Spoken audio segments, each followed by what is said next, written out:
I'm Sean Beltran with Dave Urich at Beat Digger Stadium in this 2A quarterfinal. Platte Valley with a football on first down and 10 at their own 25-yard line. Joe Rosenbrock is back in the game, so he didn't miss a play. Zender resets in the backfield, and that time the handoff on the right side to Floten. Rosenbrock holds him up and throws him down to the ground after a gain of 1 to the 26-yard line. It'll be second down and 9. What a play by JR. You know, he stood right there. A kid was trying to block him, but you could see he kept his hands out there. He didn't let that blocker get into his body. Kept that separation he needed, and then right after Float made his move to the outside, Rosenbrock threw the blocker to the inside, and he bear hugged him right to the ground. And it looks like there's an equipment timeout, and now they restart the clock. Apparently there was a helmet issue with Rosenbrock right after that play. Second and 9 for Platte Valley at their own 26. Smith in a shotgun, 2 receivers to the left. Zender is now in motion that way. And Smith will roll to the left with Float there. Stops, throws off his back foot towards the far sideline. The pass going to be broken up at the 46-yard line by Bruce Melendez, intended for Kyle Olson, the 6'2", 178-pound sophomore. And it's third down. There is a flag down. If that's against Brush, that could be roughing the passer. And it will be roughing the passer against the Beat Diggers.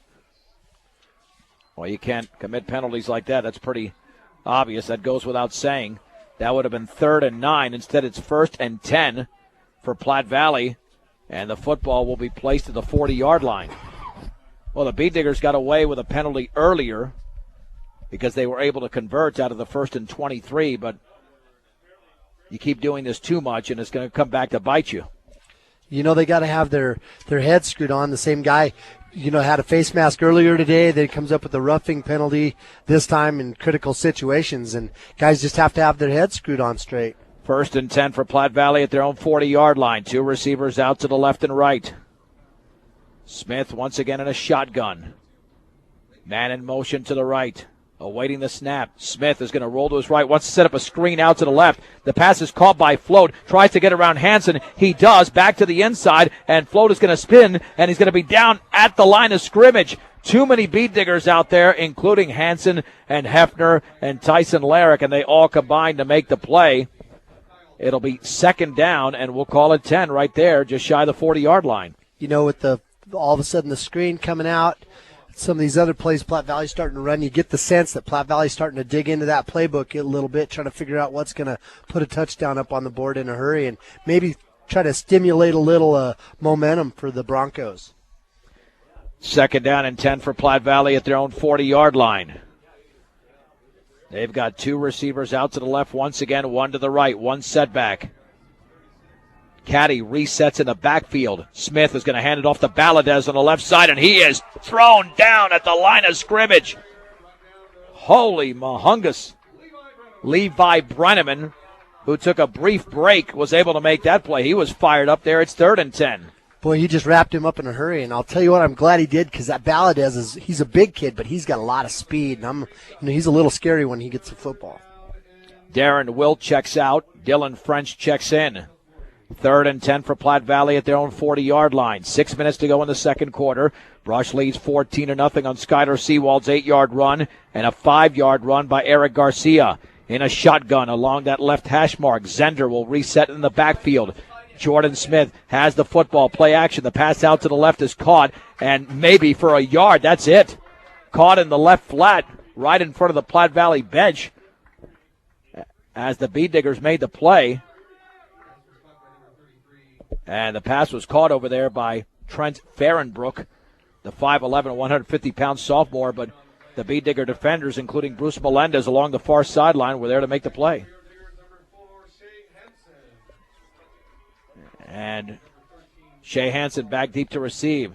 And there's the punt. Boy, very low, but very deep. Hansen calls for the fair catch and makes it at the 17 as Killian Solers was able to launch that one for 43 yards, and with 5:10 to go in the second, you want to stay aggressive, but you lead 14-0. Platte Valley does get the second half kickoff. You obviously cannot make mistakes here, so deep in your own territory. That's for sure. You know, I think Tanamaro on that play, he came right through the middle, almost blocked that punt, and I'm not sure that wasn't a disservice to the Diggers because he might have given that punter a surge of adrenaline and enabled him to kick the ball so far. 1st and 10 for Platte Valley. Check that for the Beat Diggers at their own 17-yard line. Brush has two receivers out to the left. C.J. Kukas is the quarterback on this play, with Weiser in the backfield. Kukas going to hand it off to Weiser up the middle of the 20, down to the 25-yard line, back to the left of the 35. Weiser in the open field at the 50, along the sideline, and he's tackled inside the 40 to around the 37-yard line. A big play for Connor Weiser, and a gain of 46 yards and a Beat Digger first down. Holy mahungus, they got out of that jam. 94 yards now for Weiser on 5 carries. I'll tell you what, Brush does it again. They get Platte Valley thinking we're going to throw the football by putting Kukas back there at quarterback. Platte Valley forgets all about the running game. Brush runs a trap right up the middle and just gets huge yards. 1st and 10 for the Beat Diggers at the 37-yard line of Platte Valley, leading 14-0. Kukas is the quarterback once again. Weiser's the lone setback. And Kukas to hand it off to Seawald. Check that, not Weiser. He's hit at the line of scrimmage. And the tackle was made by Valadez, but Platte Valley did come with a blitz. Yeah, they did. And I'm not sure on that play if Brush had, all the guys they wanted. I saw some of the guys pointing where they wanted some people to line up, and people weren't lining up quite right. So as they changed quarterbacks and they changed things around a little bit there in the backfield, trying to disrupt this Bronco defense, I think they might come up a little bit short on personnel. Yeah, it almost seemed like they had 10 players out there, wouldn't it? I mean, I don't know, but it looked like you said, that they might have been one short. 2nd down and 10 for the Beat Diggers of the Platte Valley 37. 2 receivers split each side. Seawald is the lone setback. Kukas to throw over the middle. The pass is incomplete. Behind Shea Hansen, and coming with major pressure for Platte Valley was Billy Wilson. In fact, he got into the backfield untouched. Good thing that Kukas got rid of it, and Kukas took a shot. Yeah, he did, but, the slant was wide open right there. It was a good idea. The receiver that the Diggers were missing last time, usually they have twins both on each side when they're in that fly formation, and they were missing the guy on this side. That time they come out, they put somebody there, Hansen, they went ahead and had him run about a 5-yard post, and he was open. The pass was going to be completed for a first down, but because of the pressure, Kukas had to throw it behind him. 3rd down and 10 for the Beat Diggers of the Platte Valley 37 with 4:08 to go in the second quarter.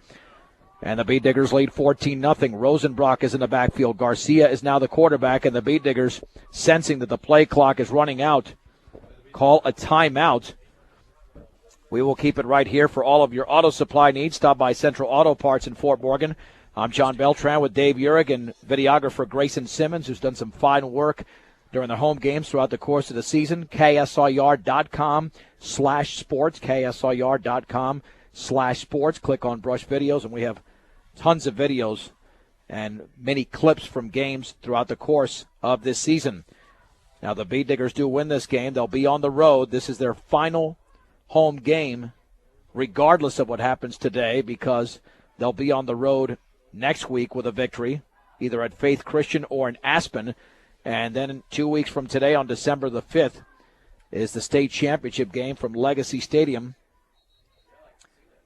That's at Cherokee Trail High School. Let's see what the Beat Diggers can figure out. Brush, on their opening drive, was 3 for 3 on 3rd downs, including 3rd and goal from the 8.